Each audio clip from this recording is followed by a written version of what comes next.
Greetings, Stalkers, and welcome back to our Grymm Mansion. I am your hateful host, Weird Aldrich, and I am joined this night by my dear, dear friend. Abominathan, your most hated rotten scientist. You know what movie we're talking about tonight, Aldrich? I have an idea.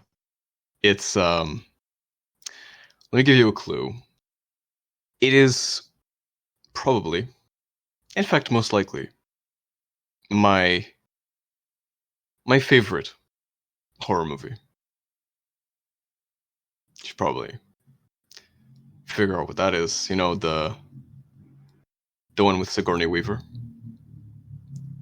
Oh, okay. Yes. All right. I got your attention now, right? Yeah. Um, My ears have propped up, my eyes are wide open, my hard. Yeah, tonight we're taking you all back to the good old days of the 1970s when cinema was a lot different than it is today. And right at the end of the decade, we got this frankly incredible, just visionary movie that filled our hearts with dread and fear for generations, I would say. I'm of course talking about the classic Alien.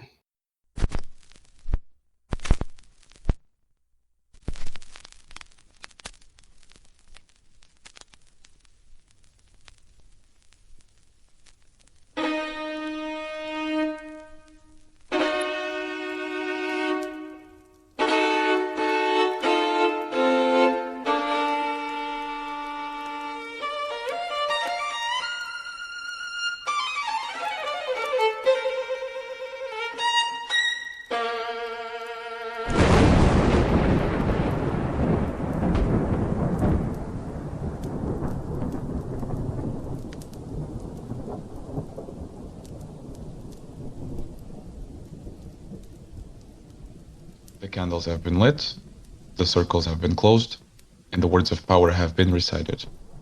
Let us begin tonight's gathering. Where do you want to begin, Abominathan? Well, I already said a couple of things in the some minutes back. I just want to say that Alien, this is something that probably everybody knows about Alien at this point. It is a classic, like everybody can agree. It's a classic of horror. It's a classic of sci-fi horror. Even if you haven't watched the movie, you most certainly have heard about it. Yeah, and you probably recognize, you know, the iconic creature that is presented in the movie. That made its debut appearance in this movie, and that might distract from, like, I want us to look at this movie from the perspective of somebody, you know, from when we watched it together in theaters in the 70s. Remember that experience of seeing this movie for the first time. What I remember very vividly was that I had to be dragged out of the mansion that night because I really wasn't about to watch a movie set in space with a parasite killing everyone aboard the spaceship. That's just not my type of flick. I get it. Yeah. Like, I did, it was pretty hard to convince you, but I'm glad you did. I'm very glad you did. My little black heart was ecstatic after watching it, and even though the setting isn't my preference, or to my preference, I do believe that it did distract me a little bit, but it wasn't enough to remove the immersion or to make it, for me to say that it was a bad movie. yeah, I'm going to go a step further, and I will try to tonight. I will try to you know, all those sciencey bits, all those things that you didn't really understand. I'm going to try to explain them to you, and hopefully by the end of tonight, you will this movie will go up on your list of horror movies. You do realize that it's been almost 50 years. Yes. Yes, and I have been for 50 years trying to cater my arguments. I believe it all has culminated to tonight. I hope I make Ridley Scott proud. Choose your words carefully, and we might just see it through. Very well. I like those odds. Can we begin actually by the thing that has most put me off about the movie? The tagline? The tagline. In space, no one can hear you scream. In my immediate reaction to hearing you say that was, where's the fun in that? Well, horror is not all about screaming. It's not all about being able to express fear. I think there is a certain terror attached to being unable to express someone's fear. You remember that book called I Have No Mouth and I Must Scream? I would say it's a similar concept. Like I know the two pieces are quite different, but it's I'm just comparing the two titles. You may not agree, but I do think there is something interesting about the helplessness of the silence of space. Because the sound waves don't propagate in the vacuum because they don't have material to spread. So there's no sound, even though there is actually sound in this movie, which is unrealistic. But I'm getting ahead of myself. If a victim screams in the woods and no one is there to listen, do they make a sound? That's a good question. Trick question. I'm always there to listen. Nice one. All right then. Let me just find my notes. Get my notes as well. All right. You wanna do the honors? Yes. So the movie starts with a title screen, as it was usual back then to do this. It is one of the slowest title screens I've ever seen, to be honest, but I think that kind of adds to the suspense. So the first shots of the movie are shots first from outer space, and then the inside of the ship where this most of this movie is set in. The USS Nostromo, right? It's actually the USCSS Nostromo, but it's pretty good. It's pretty good. Okay. Remind me just what kind of ship was it? It was a mining ship.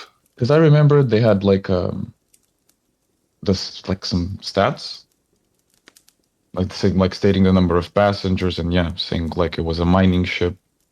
Yes. Just to get this straight, they're sending people to outer space, to other planets, to mine for resources? Yes, I would say that it's actually a company that is specialized in that kind of. Wayland Yutani, wasn't it? Yes, that's correct. Very good, very good. All right. I'm sorry again. Just to make it clear, would that mean that like the Earth is out of resources then? Well, not necessarily. As humanity finally destroyed the planet? Well, it's never really explored that much. I know that they come from, later in the movie they explain that they come from like the port that they're using to depart and arrive at Earth is Antarctica. I don't know if that's because all other spaceports are out of order because of climate change. I don't know, but like. Oh. Wonderful.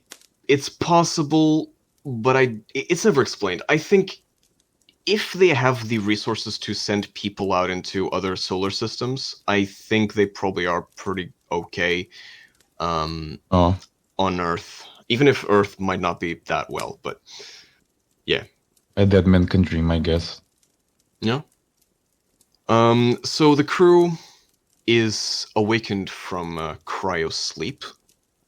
We see their the computer. glass, the mother booting up, and the covering of their cryo chambers opening up, and they go have a meal. I guess you don't really have dinners or lunches in space because it's all, the same. So they're sleeping for months, Uh, like maybe even hibernating. years. Yeah, they're like hibernating. It's Interesting. yeah, it's a sort of it's a way, for them to be able to travel long distances. This is actually explained in the it's explored a bit better in other movies. In fact, in the sequel. But yeah, they are in cryosleep because they don't live long enough to be able to, traveling through space. It takes hundreds of years essentially to go like from Yeah, star to system to star travel system. such distances. Yeah, Yeah, yeah, okay. of course, for you and me, this wouldn't be a problem, but for mortals, it is a problem. Yeah. So this is their, It would be their, boring though. it would be hella boring. Although we do have some entertainments we could do, but yes, this is their the mortals' alternative to immortality, I guess, is to just But they don't get to enjoy it in their sleep, right? I mean, just sleeping. they do dream in their cryosleep, so that can be some form of enjoyment, I guess. I don't know. That must be crazy. Like dreams are a dream state is already so short, but it feels like it's so long. Can you imagine being dreaming for months and months on end? At least if Yeah, you could control them, if you had the ability to lucid dream.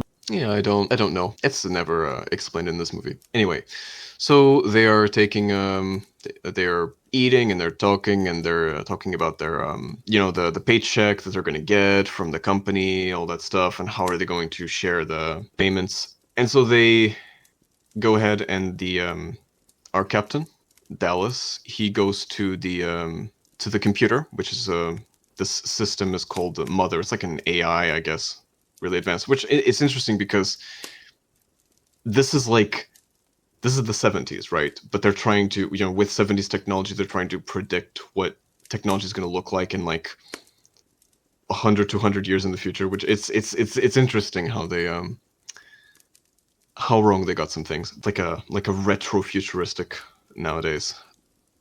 So Dallas asks where they are in their trajectory. They wake up sooner Yeah, but or essentially, earlier, I guess. because basically what the computer had programmed their cryosleep to be is, well, they would wake up when they arrived in Antarctica. That's what it was programmed to be.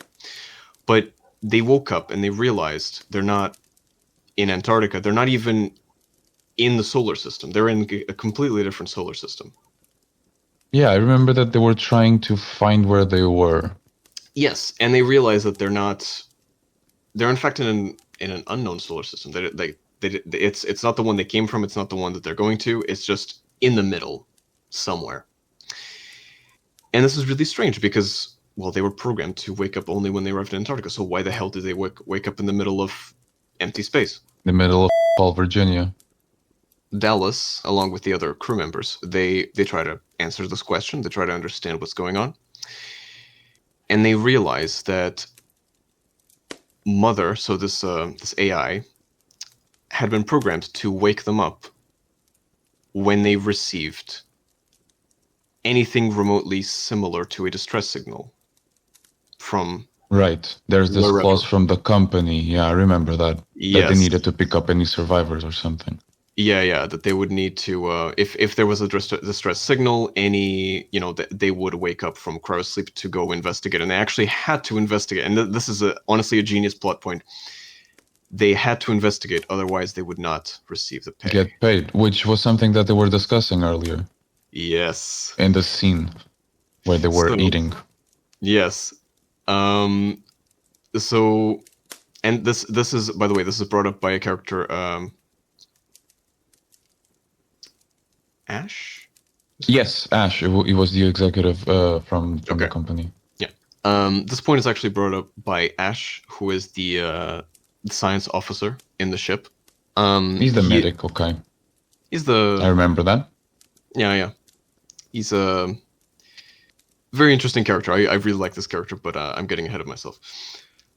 So he's the one that mentions and says you have to go check it out. So they do go check it out. They change the trajectory of the ship. They go into the system and they arrive at the orbit of a planet that is a Earthly planet, but not very similar to Earth. It's quite alien, if you say so. Hmm. And they see the signal, and the signal is very weird. It doesn't they can't really tell what it is just yet, but they do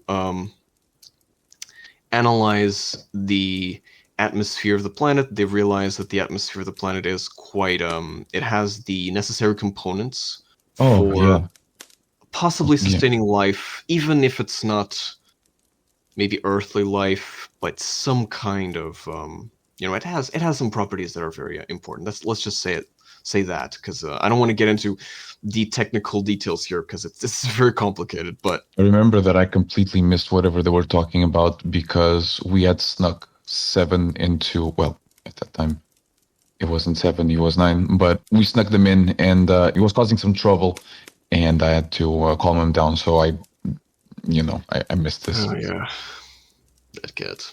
So yeah, when I come back, they're already like wearing these spacesuits and they're already outside. Yes, so they take a dropship down to the surface of the planet. It's quite interesting, the difficulty that they have to they're still like they manage to be quite gentle, but even then they still Oh yeah, mess it up was the pretty rough. landing. Yeah, they Hmm. mess up the landing, and they and the hull breaks, and Yeah. yeah. I remember that one of them, I think it was the technician, Brett, who was like, it will take me 17 hours to repair these.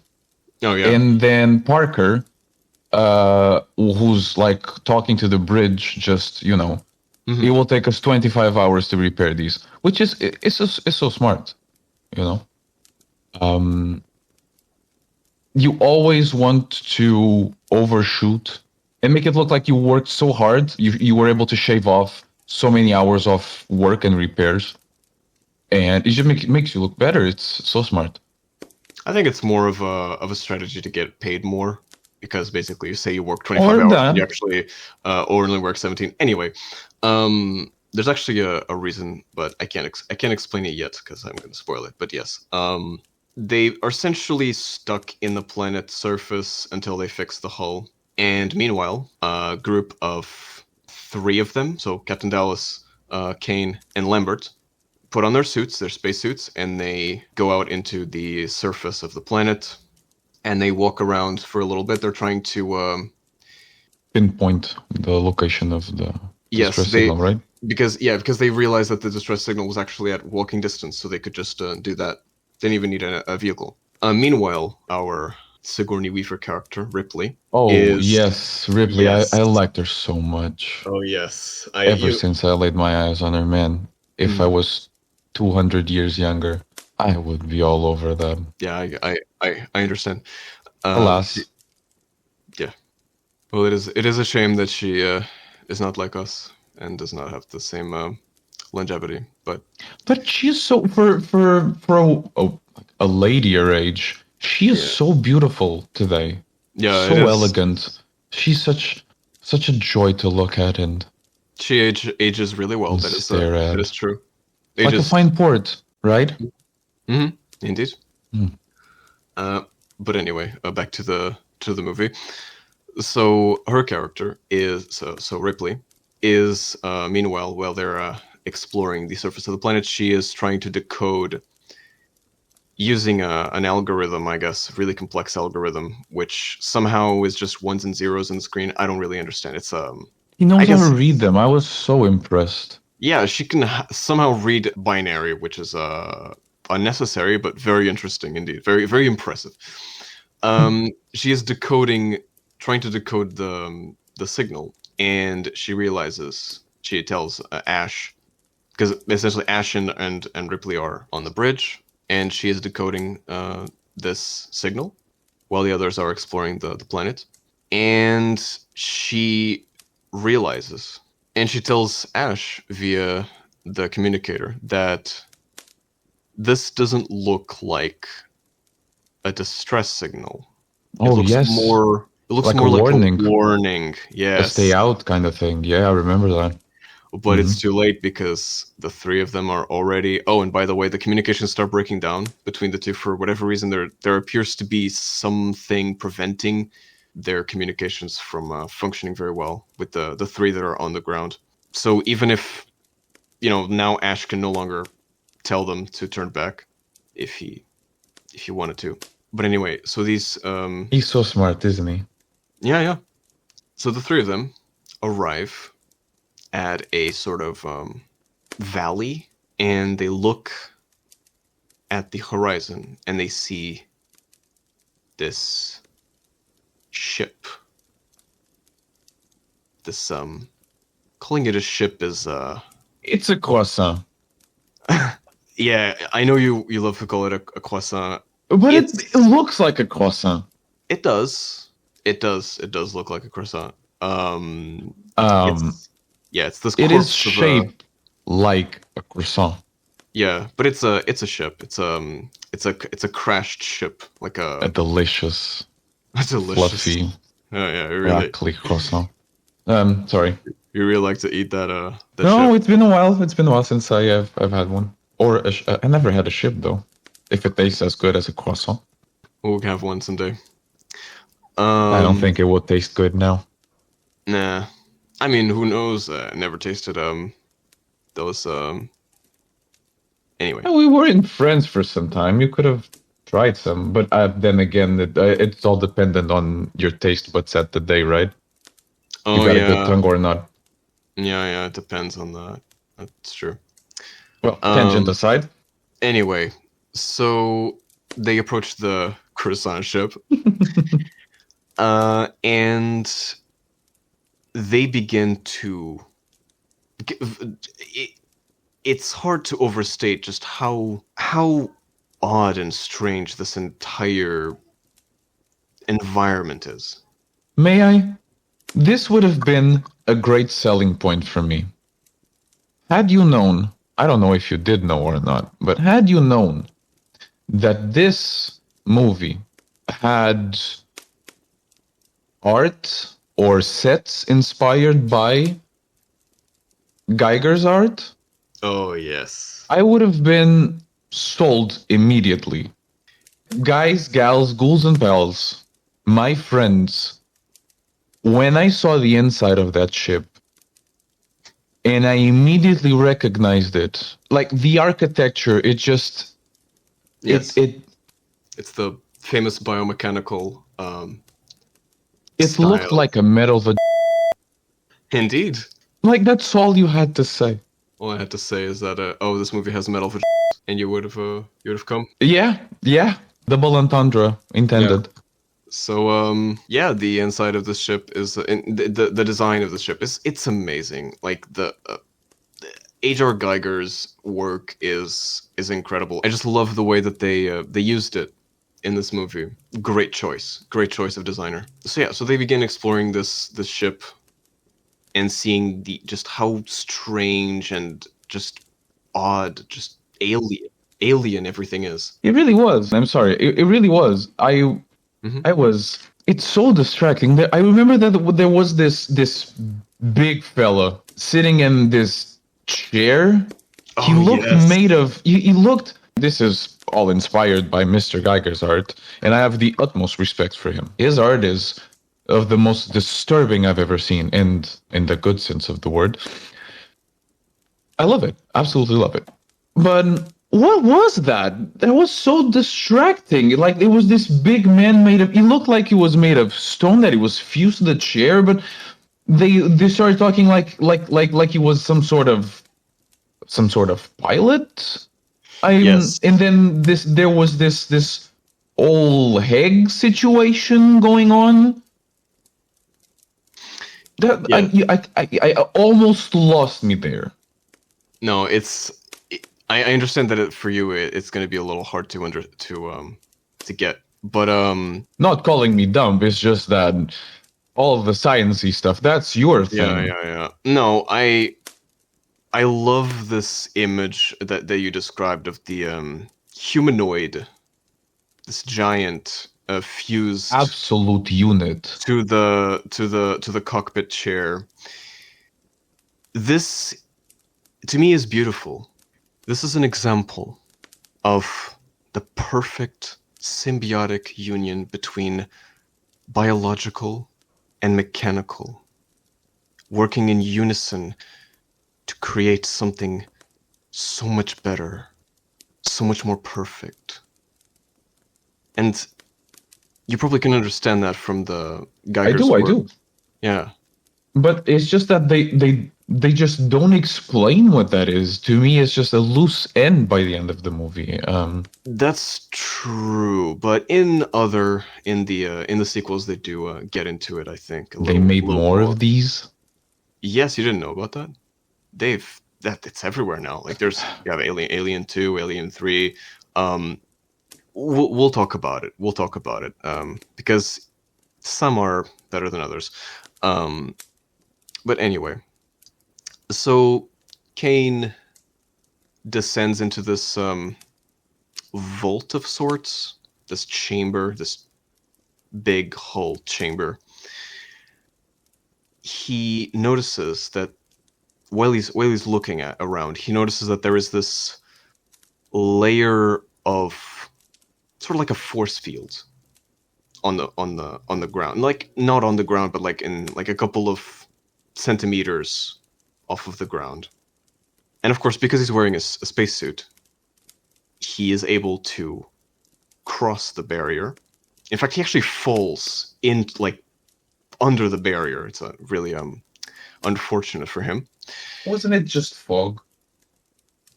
No, I mean there was fog, but I think the fog was just so you could see the force field there. It's like a layer of, let's say, radiation or something. Just so he kind of stumbles through that.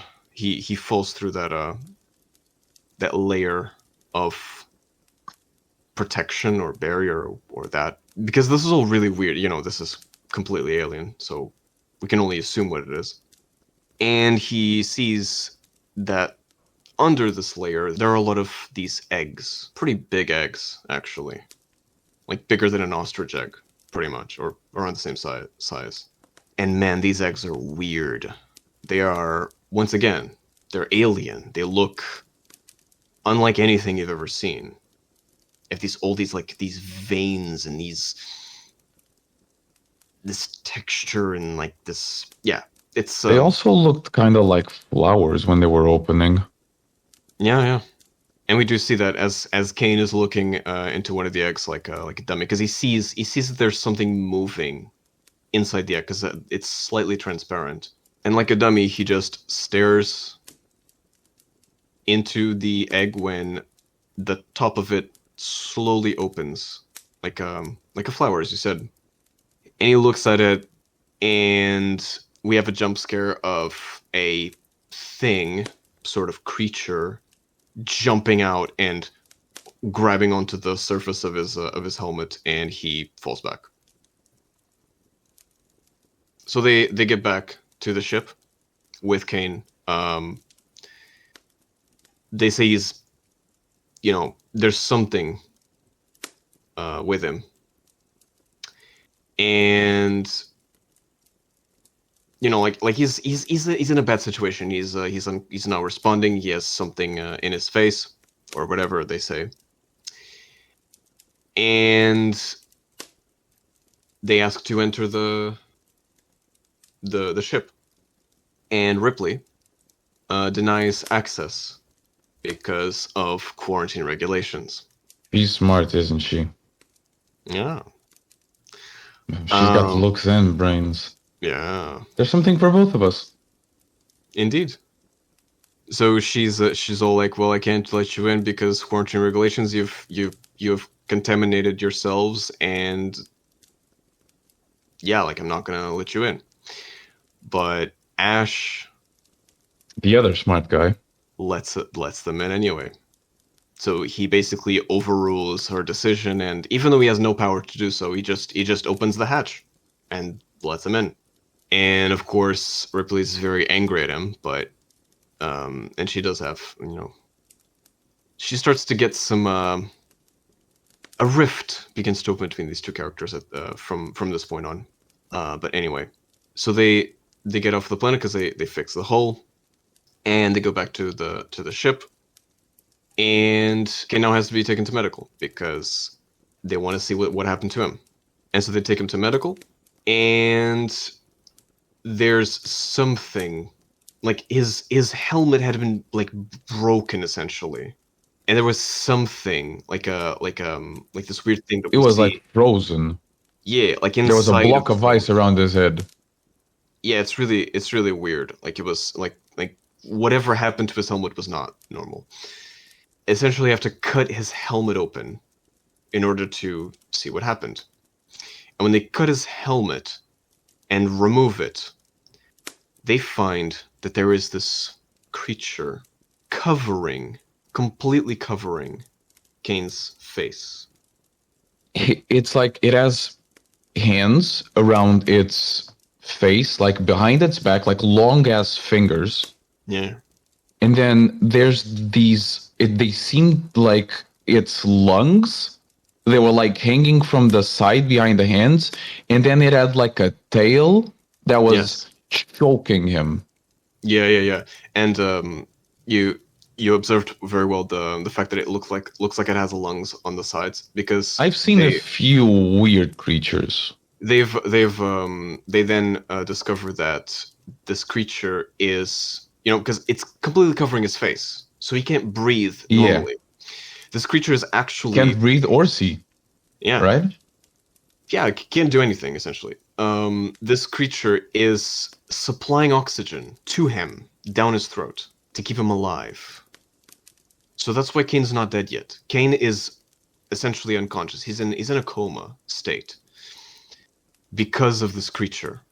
And they mention this, and they're like, well, if we remove it, it might kill him. So we should be careful. They try either way, don't they? They do try. They try to remove it, and like really carefully. They slash a bit of the finger of this creature, and it spits out a liquid, and this liquid falls on the floor of the facility and starts corroding the floor. That acid would be so useful for alchemical purposes. Oh, indeed. I don't know what properties it has, but clearly, like, it's insanely Would love powerful. to study it. Yeah, this acid blood, essentially, it goes through, I believe, 3 floors of the ship until it dissipates. That seemed like very thick layers of metal. Yeah, extremely powerful corrosive. To go through 3 layers of pretty much, you could say this is like, it's a ship. It's supposed to be in outer space. Like, it's going to be protected from like they radiation. were afraid it was going to breach the hull of the ship and that would be bad. Cause even more damage. Luckily, it's not that powerful, but still, like 3 floors. Anyway, so they realize it's not a good idea to cut it open. That's going to be a suicide essentially for all of them. So what an interesting defense mechanism too. Yes. Oh no, this is a very, like, this movie uses a lot of very interesting concepts from even it grabs from nature itself. The I can see that. We'll get to it once we discuss like the life phase of the creature, I guess. So it's just keep going. I'm enjoying. So they decide to, it's not a good idea to try to remove it, so they essentially just keep it in there, and they're like, okay, let's just wait and see what happens. And in fact, they discuss freezing him in cryo, so that he's then taken to Antarctica, and they can probably do there on Earth. They might have some better methods to get rid of this, or to understand, because this is a mining ship. This is not the medical facility is not like the best thing in the world. It's not dedicated to this kind of stuff. So, but they have no idea what they're dealing with. And they have no idea what they're dealing with, exactly, because it's completely alien to them. this is when Ripley confronts Ash about letting him in, because essentially she had power over him because she was higher in the chain of command. Yes, And she's the second in command essentially, right? yeah, she's after Dallas. And he because Dallas being the captain, he was outside of the ship. And essentially, if I think this is how it worked, is like if he's outside of the ship, then the second in command becomes captain for while he's outside. So in that situation, she was essentially captain for a little bit. And either way, Ash is supposed to obey her orders, and her orders were to not open the hatch, and yet he still did anyways. And so they have this clash, and here we see like Ripley is not f***ing around with anybody. Like she is a strong woman. Like she does not flinch. So while they are discussing this stuff and they're like really, they don't know what to do, somebody arrives and tells them, hey, you should go look at Kane because something happened. And they go look, and apparently the creature's gone. It has left Kane's face, and now Kane is just sleeping or, in like unconscious. Yeah, so now they're all panicking because then they don't know where the creature is and they fear it might come for them later. Yeah. So they look around the facility looking for the creature. The creature actually falls on top of Ripley's. She screams. Yeah, actually. What a beautiful scream she has. Indeed.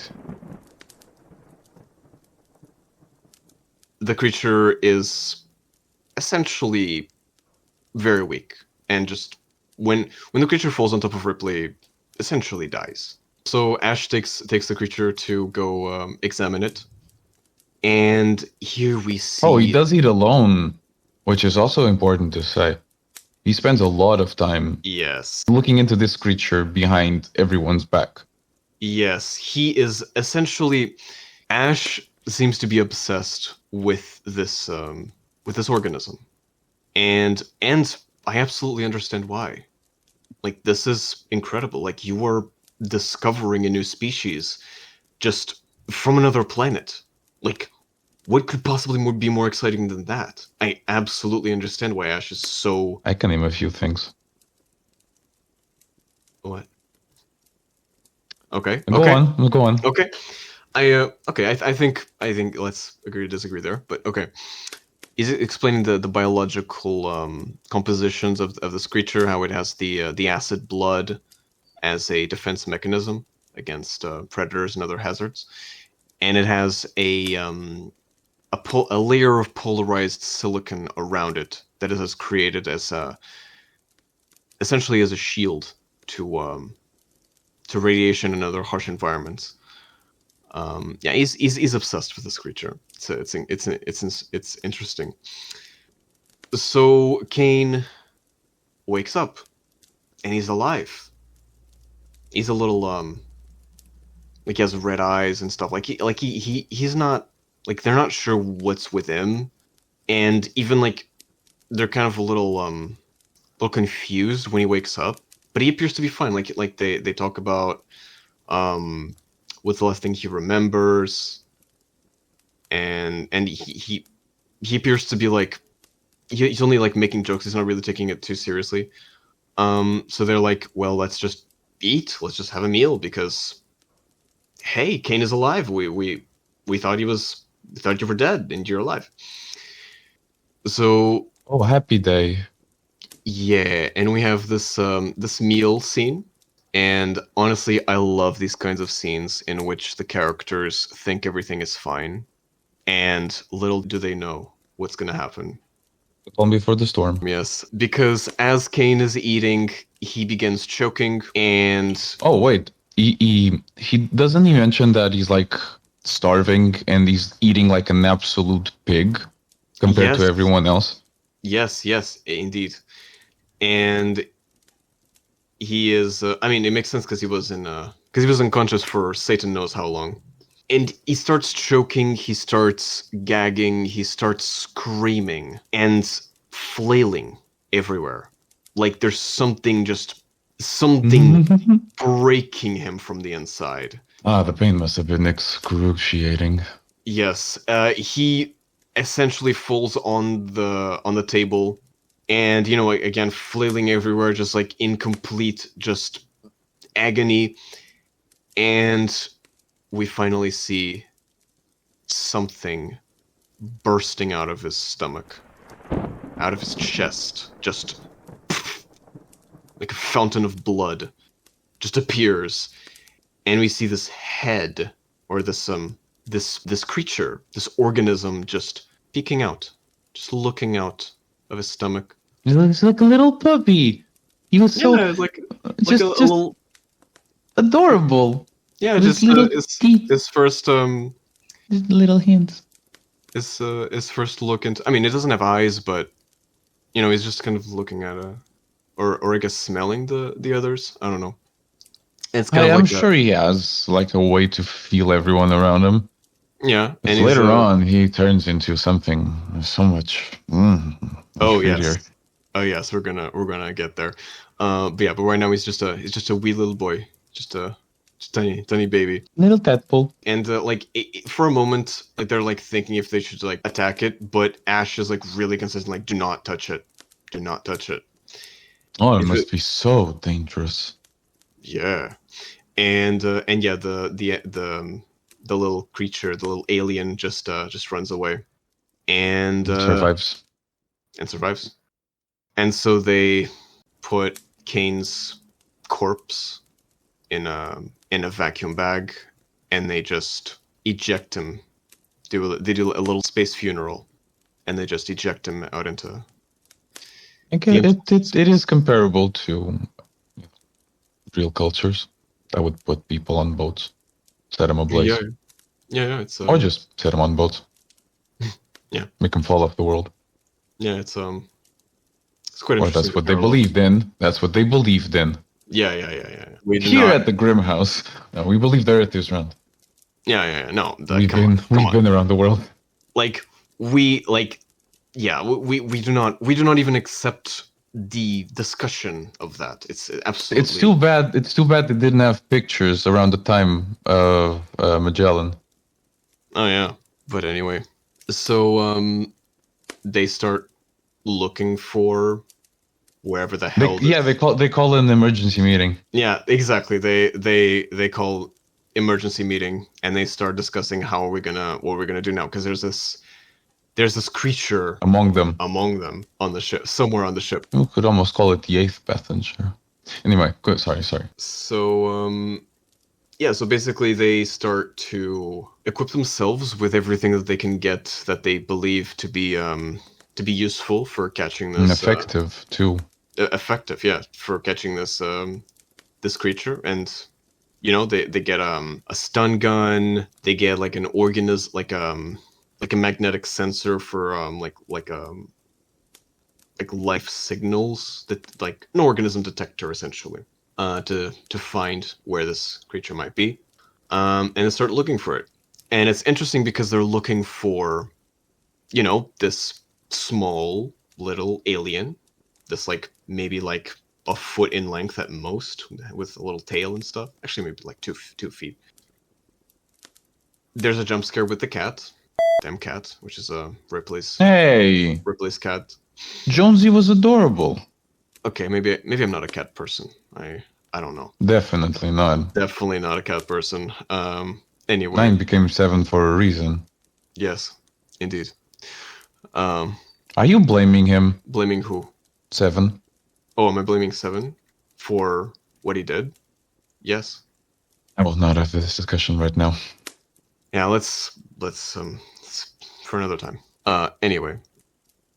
So they find the right after this jump scare. I do remember that they find the husk of the creature. Yes, exactly. So this guy who is looking for, and now he believes he's looking for the cat. I mean, he is looking for the cat because he found the cat and then the cat ran away. He's looking for the cat, and he finds this the husk, the shed skin of the creature. Mm-hmm. And this is the first hint that this creature has transformed. Yeah, it's getting bigger. It has transformed. It's quite interesting because, it's similar to like a beetle or a snake, I guess, when they shed their skin. But unlike a beetle, when they transform, like the larva turns into the full thing, it's actually smaller. But in this case, it's the other way around. In this case, It's bigger yeah, as he's and looking for the meaner. cat, he's looking at, basically the cat is like hiding in a place and he's trying to get to it, and he's like, pss, pss, pss, he's calling for the cat, Little does he know, he calls something and else. the cat is looking and is hissing at something behind him, and we see the first shot of our fully grown entity, the alien. The aptly named alien. Isn't it interesting that, like, we've been using the word alien so far as an Mhm. adjective, but like It's also a noun, a noun. used as a Yes. noun in the name. I find it very bold.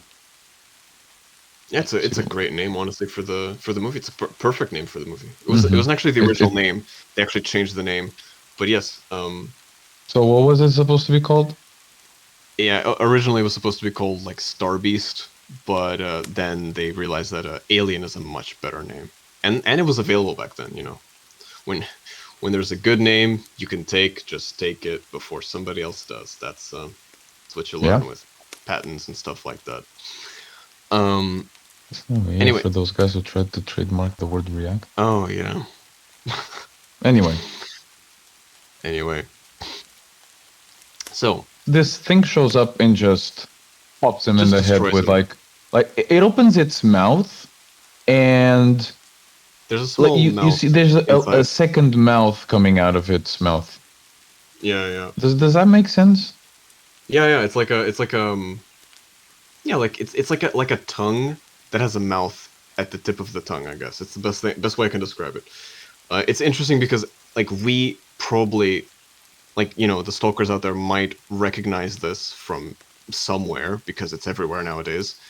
But imagine just seeing this for the first time. Like nothing like this had existed before. At least not that I can think of. Imagine seeing this in Yeah, theaters for the first the time. special effect. This is nothing made out of. There's no Yeah, there's no computer CGI. graphics involved. There's no. It's all practical, and there was an actual person in that suit. Indeed. They had to pick like the It's slimmest, tallest person they could find to get in that suit. So and yeah. then this with this big ass head. Yeah, this like extended forward head. Like it doesn't have eyes, it just has like looks almost like a visor. It's The actually mouth had to be based. mechanical. Yeah, yeah, yeah. It's a work of art, really, truly. It's to It's beautiful. see one of Mr. Geiger's pieces come to life in such a it was a beautiful moment. I have to Yeah, admit, absolutely. It's amazing. It's awe inspiring, really. and it's Um, also interesting the way it kills. But we'll talk about it later. mhm. The cat just watches. It's interesting the expression that the cat just watches this guy get murdered, and yeah. He likes a good show.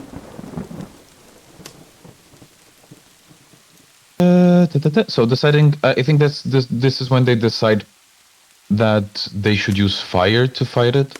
Mhm. Because I remember that the captain asks the computer something. What was it? Was it how to best fight it? I guess the computer didn't have an answer. Yeah, the computer just didn't really know how to deal with the entity, because, and that Again, again, yeah, first time. this will have an explanation. But yeah, for now, just the computer's just like, I don't know, and so he just like, okay, let's animals, like, again, he's using the sense of a human to deal with something that is not human. And he's like, oh yeah, creatures don't like fire, so let's fight it with fire. It's like, those pesky mortals, they're so innocent sometimes. Um, but anyway, they grab a flamethrower and that biosignal thingy. They essentially go into them. Dallas actually goes with the, because he's the captain. Yeah, He's got he's to the be first to go in. badass. He goes into And the I remember airlock that too. while someone else is giving him like the location of the creature via like the pings. Like Mhm. I assume that it was pinging somewhere, Yeah, yeah. whatever the term. I assume It's it's because of it's the noise it the makes, right? yeah, it's the signal, the detection of Motion the sensor. biosignal. Yeah, it's more like biosignal.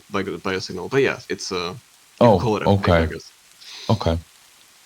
Because it's just the sound it makes. It Yeah, wasn't it yeah, a yeah. ping? Yeah, they do say. I mean, ping is a pretty, yeah. You could call it ping. I understand what you're talking about.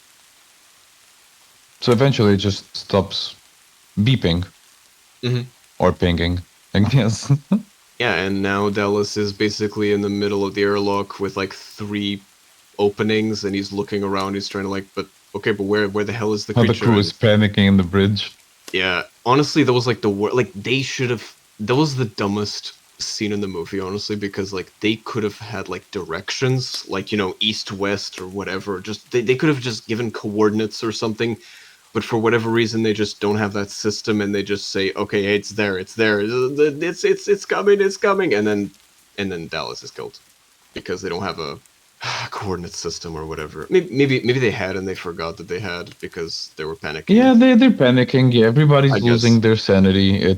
I mean, it's a very it's alien hard. creature.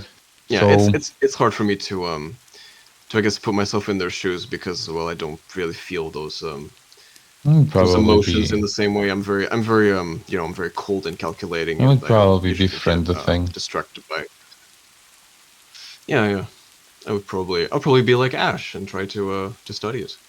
Um, but anyway, so There is a struggle for power. I do remember that. Since now yes, that the captain is dead, yes, it's absolutely. Ripley and Ash, I assume.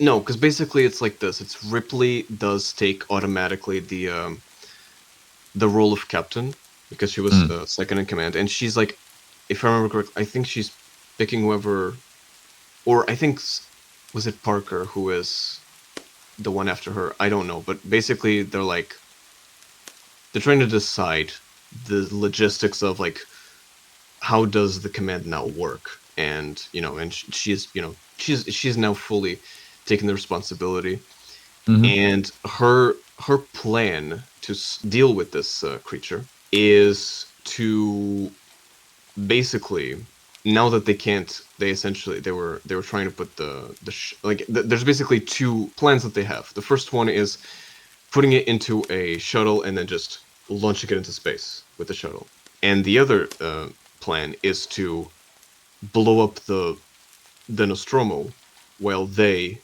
leave in a dropship. They just fly off into safety while they basically self-destruct the ship with the creature inside, which is honestly it's a bit of over the top, but it is the last resort that they have, I guess, if everything else goes wrong. But Parker is like, I'm gonna So kill it. I want Chekhov's gun. Yeah, yeah, Chekhov's gun. Parker's like, no, I want to kill it. I want to kill it. So, but and so he basically treats this plan like he does like want to, grab the stun gun, and of course that banging mechanism you were talking about. And this is when Ripley and Ash really start struggling with each other because Ash has not been helping this whole time. Ash has been, He is hell bent on destroying this creature, yeah, while Ash is like trying yeah, to push back as much as he can from hmm, killing it, even if it costs people's lives, as it did up until this moment. yeah. Like he clearly is very reluctant to even touch the creature, and like he clearly would have information that would help them to kill it or to deal with it, and he's He's just been not sharing. studying it Yeah, and he's ever just not since sharing. then. So Ripley confronts him, and he's like, "You haven't done anything. Like, what the hell is up with you?" Well, he just doesn't explain it, and so she goes to the computer to Mother, and she, as she's now the captain, she can access more information. She goes check like what the hell is like what was the signal, like why, like all of the basically all of this agenda she starts to unravel a secret plot, a secret plan that had been programmed into the machine. And this program had very simple instruction, which was bring the creature to Earth. Find it and bring it to Earth. Crew is expendable. So all other priorities, including the livelihoods of those on board, was not a priority. Yeah, well, they were a second thought. They were a second This thought. company really wanted to get their hands on the creature, and again, you couldn't blame them. And Ash enters into the computer room while Ripley is distracted. She like attacks him and then tries to leave that facility, and Ash locks her inside of the facility, and this like they basically start fighting. It is of note that there is a scene uh, before whatever you're going to describe next that Ash is bleeding, Oh yes, he's bleeding like a and he's bleeding white. I mean, you don't. It looks it looks like sweat. It's weird. It's weird, No, but you it don't. is clearly a milky white substance. Sure, like it's kind of like the lighting isn't very good, and you kind of like you look at it and you find it weird, but at this point you don't really mind it too much, I guess. It's a weird detail, but you don't really you could miss it if you weren't paying attention. But yes, he is bleeding this white substance.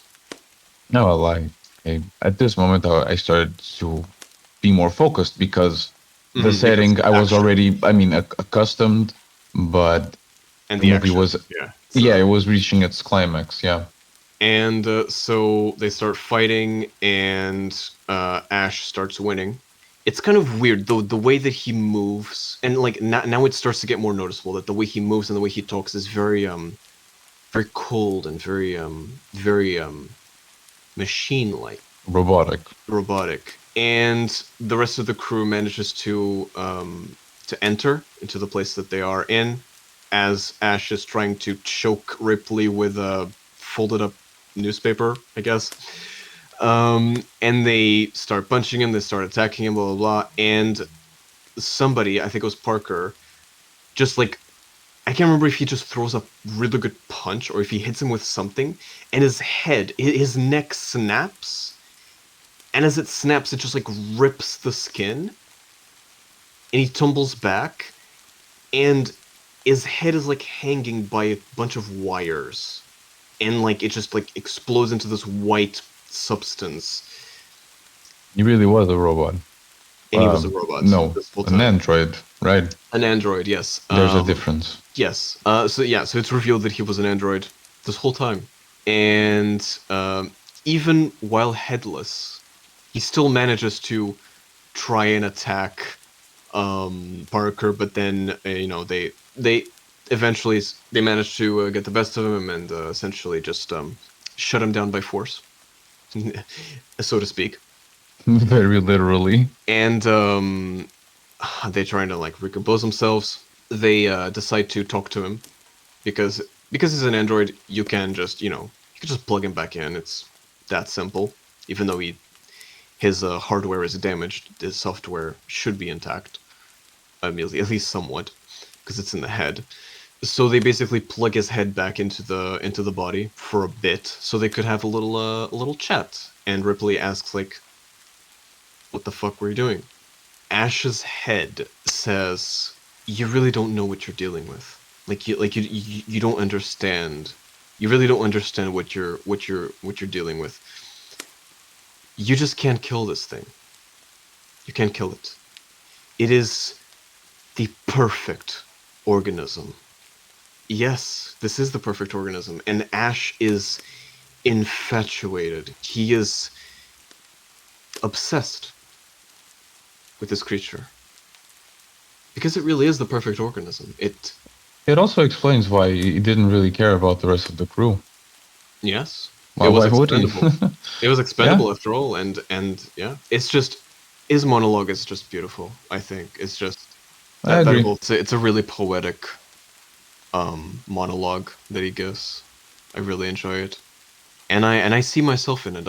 I really understand this character, even though he is an android. I mean, maybe him being an android makes him connect to him more, because he's also just not bound by the same rules No, yes, I as agree with mortals you. It are. makes him, I guess it makes him one of us in a way, In not a way, exactly, because but yeah, like in a way. he's still being, he still doesn't, maybe doesn't have free will. I mean, we don't know, but yeah, I can Oh, connect he's to him in that definitely in way. cahoots with the company.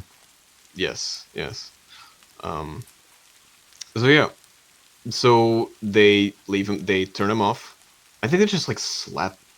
I don't know. I don't remember what I they think do. they bunk his head essentially.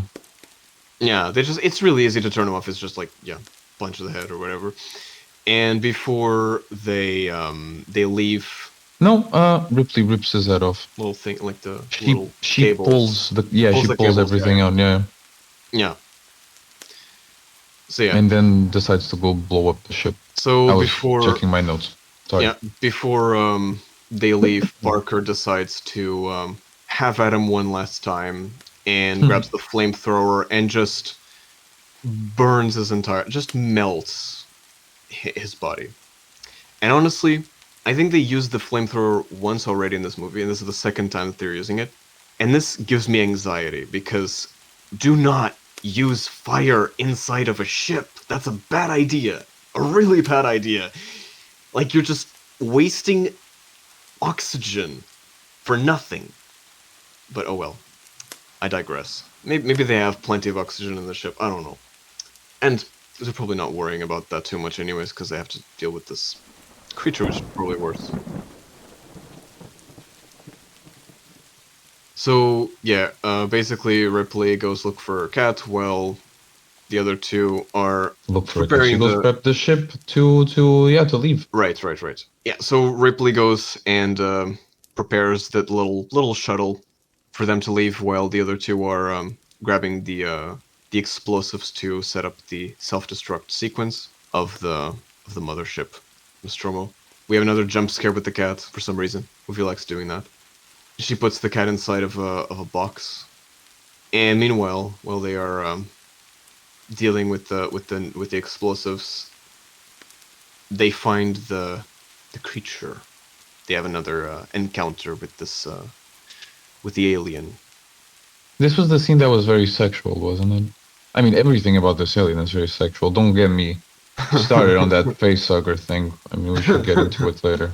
Oh yeah, and yeah, this is basically like Barker tries to attack the creature and dies, because come on, you're going 1v1 against an alien. You can't, no, you can't. Just give up. And yeah, the other girl is paralyzed by fear, and she too is killed. So Ripley goes looking for them and sees that they are both dead. And so that makes Ripley our final girl. Finally. You I know, always knew. object of obsession. Yeah, we have an eye for those kind We of have things. we have an instinct. Yes. Um, and so she goes and activates the self-destruct sequence herself, and she is destroyed. She's a broken person at this point. Like, her entire crew was killed by this one alien. She really feels that in this moment, as she's pulling like all the levers and all the, setting up all that really complex sequence. And she goes ahead and she heads up to the shuttle, and she has her cat inside of a box in one hand and the gun in the other hand, and she has another encounter with the creature, and so she can't pass. But luckily, the cat actually serves as a distraction for the creature, and she gets enough time to escape and get back to try to deactivate the self-destruct sequence. And she, by like a couple of seconds, she fails. She's not The fast panic enough, sets in. because the self-destruct sequence can only be deactivated until 5 minutes before it is set off. And she misses that time window by like a couple of seconds, and she's, infuriated. This is when, Obviously. despair sets in, yeah. Yeah, she just has to brave the storm and just go straight to the shuttle, grabs the cat. Somehow the creature's not there. She just enters the shuttle and leaves the ship. And as the dropship is going away, and Ripley is looking at the Nostromo, and she's still hearing somehow she's still hearing the countdown. Maybe the things are connected to, the talk boxes are connected to the ship. Maybe that's why she can then hear what happens next, which is It the is weird explosion. that she does hear the explosion, though. And it's also Turns weird out that there are maybe in 3 space explosions. they do hear you scream. I don't know. I guess if you have radio communications, maybe you can. I don't know. The truth is, we do hear 3 explosions, which is kind of weird because there were like 4 charges, I think, to the self-destruct. So I don't know why there are 3 explosions. Maybe they edited it out. I don't know. And she says the lines, "I got you, you son of a bitch," which I think is badass. But also ironic. Ironic because She didn't. yeah, it is, as she is preparing to put the cat in the cryo sleep. Jonesy. And she is, I don't remember what she's getting, but she's basically She's like, about to. I remember that she's about to lay in her cryo bed, yes, cryopod, whatever. yeah, And she notices that one of the cables just moved yeah, and and made a hissing sound. the creature is sleeping there. Apparently, this alien decided that it was Ripley was for another time, and decided to just hide in this escape shuttle. Maybe the creature is that intelligent. Maybe the creature realized that the thing was going to explode and decided to save herself, or maybe it was just luck or a coincidence. Who knows? But yeah, apparently Ripley is now face to face with this creature one more time. But the creature is like 5 more minutes, and it's just really Taking a nap. yeah. And she, not having many options at this point, she just honestly is pretty genius. She grabs her spacesuit, puts it on, she connects the She grabs cable. a spear gun too. Yeah. Oh yeah, she hooks herself down. That's She true. She gets an anchor. yeah, she anchors herself to one of the bars of the ship, and uses like some exhaust to essentially get the alien out of there, and really just like, get it to move. And as the alien leaves that spot, She straight up opens she the opens doors. she opens the airlock just like that, and she uses the pressure to just launch the alien out into space, Or try to. because the alien is fighting for its life here. I mean, as you would. Manages to hold on to the frame, can hold on to the frame, goes onto the exhausts, and that's when Ripley just fires up that exhaust and just essentially just burns the creature one last time, and the body of the alien just is expelled out into the dead of space. Sad ending. Yeah, Do you always have to kill the good guy? right. But I think, in a way, it has to end like this because we need more Ripley, and we No, need of the other course. movies as Sure. well. So Sure. you didn't have to kill the alien, of course. That's a bit unnecessary. Come on, but this was the only way that this could have worked, I guess, or the best way it could have worked, and that's why I think this is just, it's the best ending you could get, because then we have the last scene in which Ripley is preparing her cryosleep, and she is talking to. Basically creating a captain's log. She explains that the crew is dead and she is the last survivor of the Nostromo. Yeah, But she's signing off. and that she's signing off. And that's how the movie ends.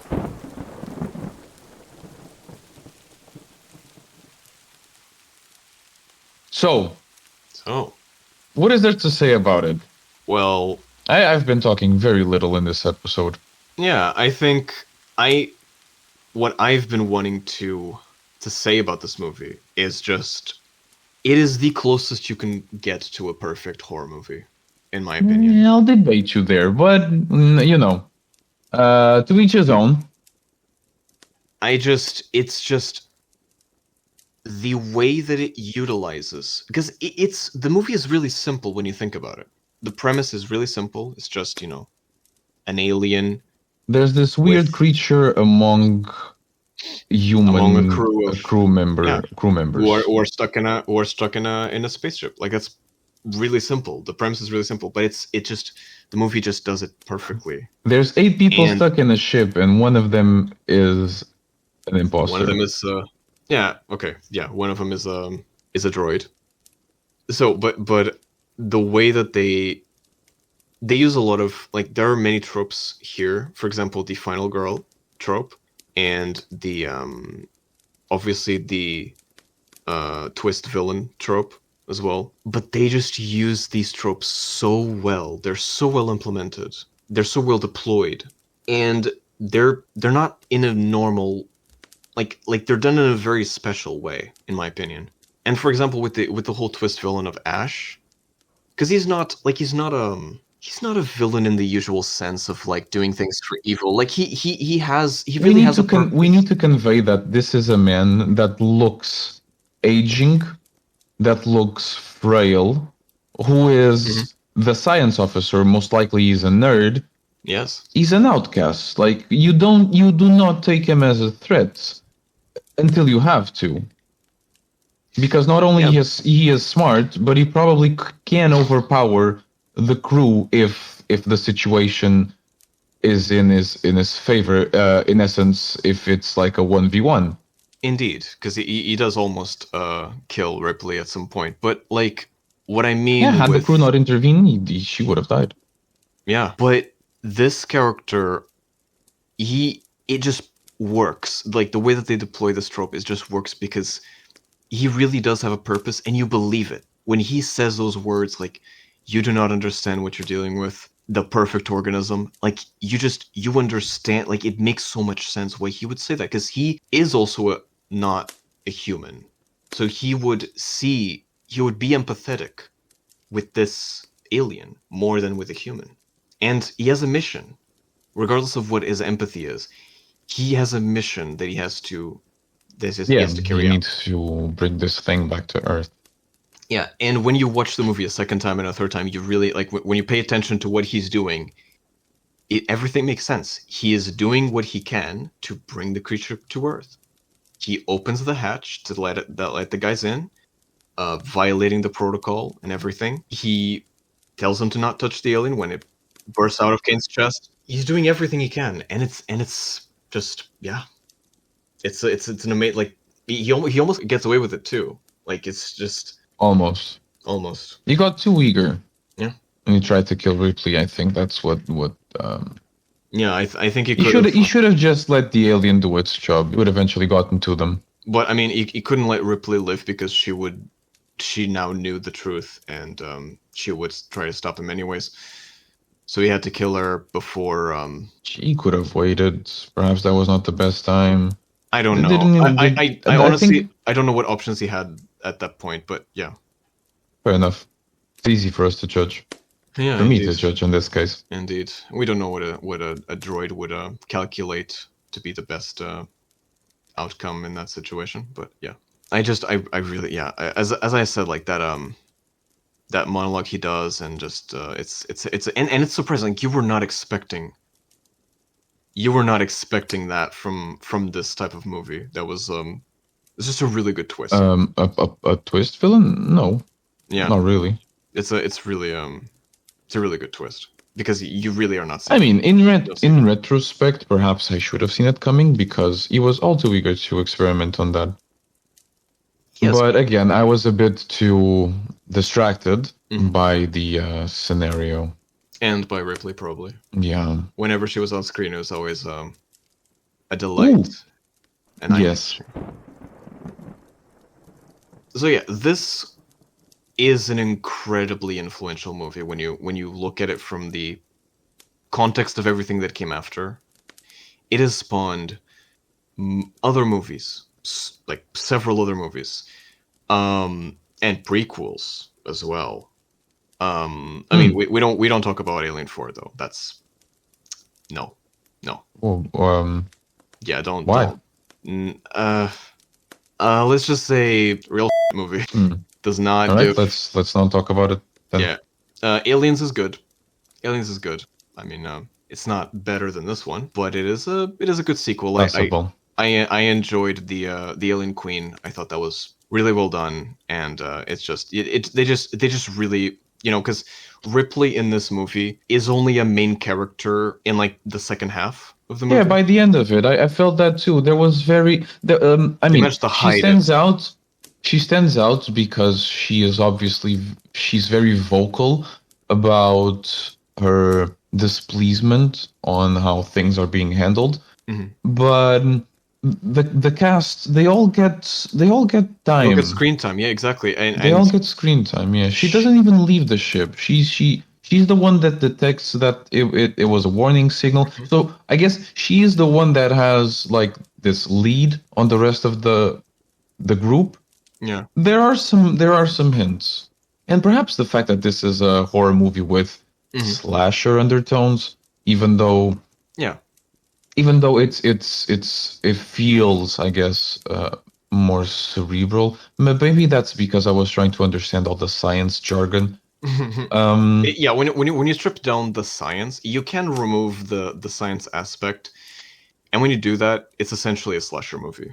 It feels very slashery, doesn't it? And a little bit of body horror as well. It's I would put like body horror slasher. It's similar to that, yeah. Yeah, I guess so. Because the life cycle of the alien. Okay, let's just try to. I'm going to try and describe to you, Stalkers, how each of these cycles would look like. So, at first we see this egg, which would look like a mix between, an actual egg, but like an ostrich, bigger than an ostrich egg, much bigger than an ostrich egg. It's about knee height and very thick. And as soon as someone comes close to it, the top opened in like a four-way, like four folds exactly, and they looked very fleshy. At the same time, they looked very plant-like. I can't really explain it. It was a mix of things, and inside there was this embryo, which eventually hugs Kane's face. And this thing, once it's being analyzed, as I think I described it earlier with the long fingers and but what I want to nail on, it's what it looked with the bit that we didn't describe yet. It's the inside. So what was on Kane's face? Oh yeah. And it can best be described as a with a coming out of it. Because this thing was essentially, it looked very much like a vulva, but there was a novipositor. Is that how you call them? So essentially something that would impregnate Kane. That would come out of its hole where I would put my in. But that's this thing coming out of it that would go down Kane's stomach and deposit the next phase of the creature inside of him. Yeah. The thing that burst out of its chest later in the dinner scene. So the thing that bursts out of Kane's chest later on is it looks like a little. Essentially looks like a miniature version of what we later see grown up, and it later sheds its skin. It has a very, so to give you a description, it looks like I can't really put it into words. It's so alien. Its body looks mechanical because its back, I swear it has exhaust pipes. I swear the back of this creature has like 4 to 6 exhaust pipes. Perhaps it makes them go faster. I don't know. It has a very long and spiny tail ending in a blade. Its legs are folded in like a Z. Hands and arms long, fingers razor sharp, and this elongated head. Like, it's long. It's so long. its mouth, it's constantly drooling, and its preferred method of killing people is to a quick jab in the person's head to, I guess, render them incapacitated as quickly as possible without causing harm to their body. Is that it? Good job. Did I was I good? I mean, I wouldn't have seen it in such a sexual way, but I mean, But it it is was like it is exactly that. well, I mean, when you put it that way, it does. Yeah, it does feel it does that like that does make sense what you said. I do think yeah that was, you did a pretty good a pretty good description of the thing. I would say the life cycle of Can this xenomorph, by the way, which is how they label it in later films. can I go out and kill tonight? Yes, you may. Yeah.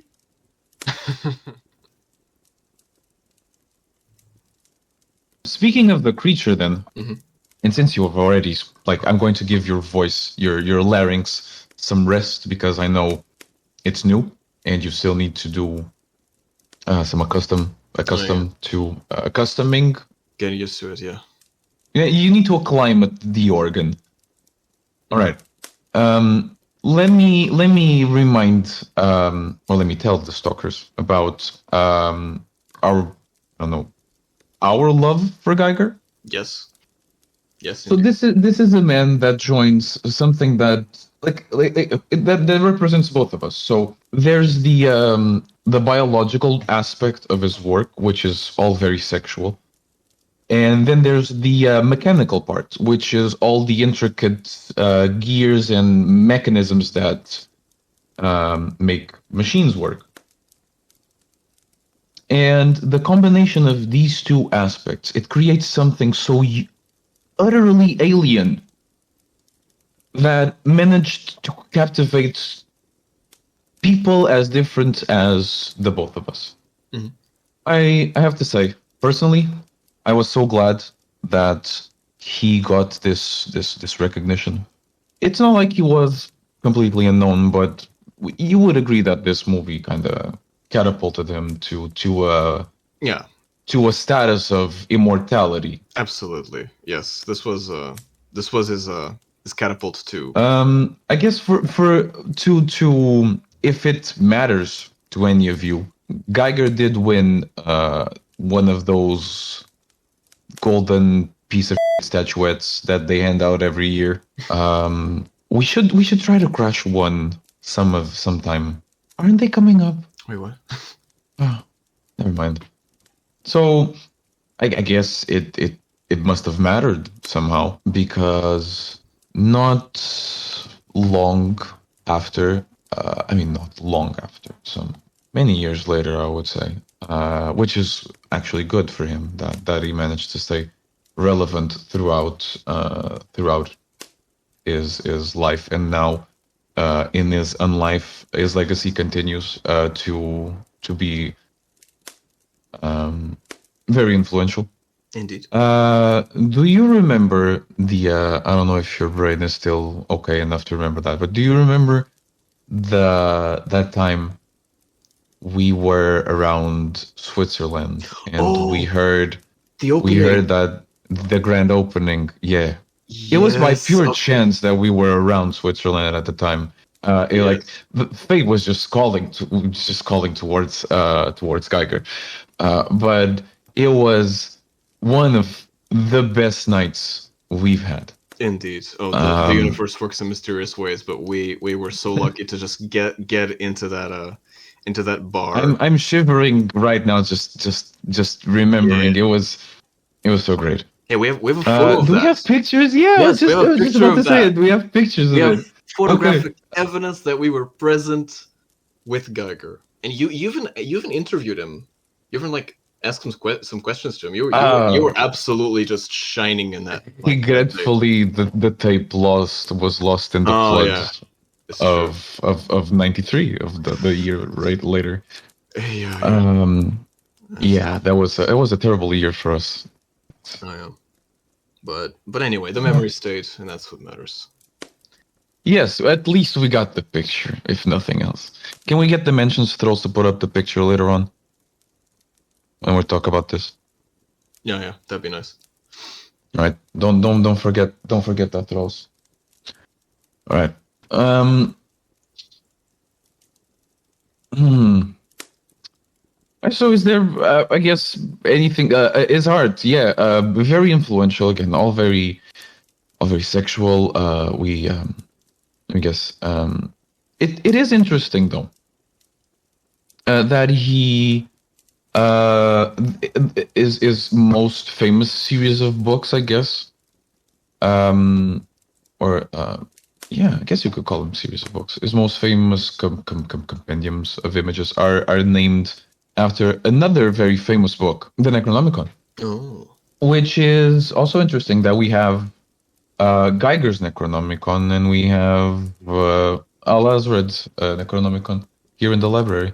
Yeah, we actually do have like on the shelf back there. I would point at it, but it's not like you can see. Anything else that we could say about these? To be honest, I think that's it. In my opinion, not in my opinion, it is one of the most influential horror movies of all time. I can't deny it. It spawned many movies. It spawned video games, RPGs, and it just inspired like so many. It's been parodied so many times, and it's inspired so many other. That's kind of it. It. As I said in the beginning, like it just captures the horror and the imagination of so many people, and it was really special. Like we have not had something like that in a long time. To have a movie so unique, and by the way, and we mentioned this is not like a high budget movie. This was like 11 million is not a lot in the standards of movies, and it made so much more than that. It was just like it exploded, and so much that they have to, they made so many more sequels to it and prequels. It's just like it's a perfect movie in my opinion. It's the closest you can get to the best horror movie.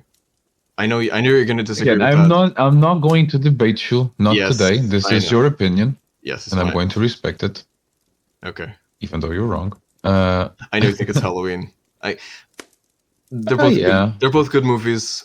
They're both really good movies. In my opinion, it's Alien. In your opinion, it's Halloween.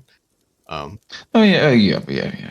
It is. You know, I can see why you like it so much, and I am not going to deny that it is very very close to being perfect as well.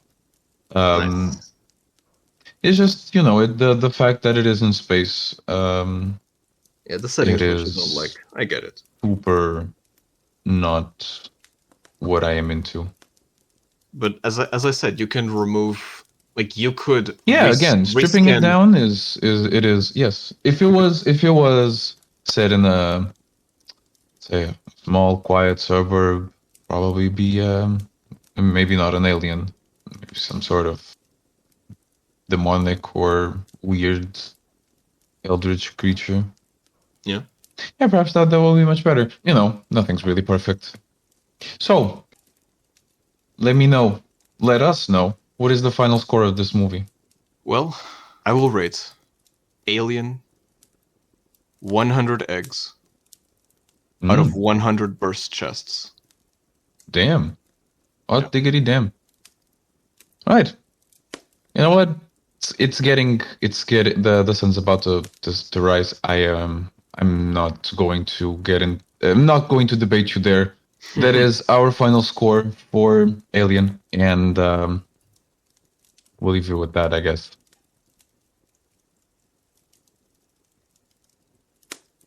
The candles are out, the circles have been raised, and we will let silence reign again. The Grymm Mansion is closing its gates. Have a horrible night, and until we meet again.